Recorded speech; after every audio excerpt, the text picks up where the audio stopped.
GST രജിസ്ട്രേഷനും അതേപോലെ തന്നെ അത്യാവശ്യം നല്ല ടേൺ ഓവറും ബിസിനസ്സൊക്കെ ഉള്ള ബിസിനസ് ഓണേഴ്സ് കൃത്യസമയത്ത് GST ഫയൽ ചെയ്യാറില്ല. ഇപ്പോൾ നമ്മൾ ഒരു ബിസിനസ് സ്ഥാപനമാകുമ്പോൾ നമ്മൾ ഒത്തിരി മെറ്റീരിയൽ നമ്മൾ മേടിക്കും.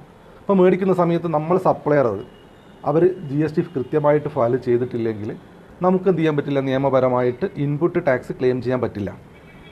ഇൻപുട്ട് ടാക്സ് ക്ലെയിം ചെയ്യാൻ പറ്റിയിട്ടില്ലെങ്കിൽ നമ്മുടെ ഓരോ മാസത്തെ ടാക്സ് ബേർഡൻ വളരെ വലുതായിരിക്കും, ഇൻപുട്ട് ടാക്സ് ഇല്ലെങ്കിൽ.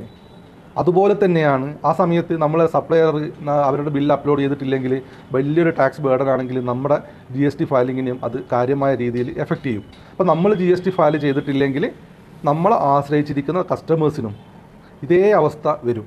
അവർക്കും ഇൻപുട്ട് ടാക്സ് ക്ലെയിം ചെയ്യാൻ പറ്റില്ല. നമ്മൾ കൃത്യമായിട്ട് GST ഫയൽ ചെയ്തിട്ടില്ലെങ്കിൽ അവർക്കും നമ്മുടെ ഇൻപുട്ട് ക്ലെയിം ചെയ്യാൻ പറ്റില്ല.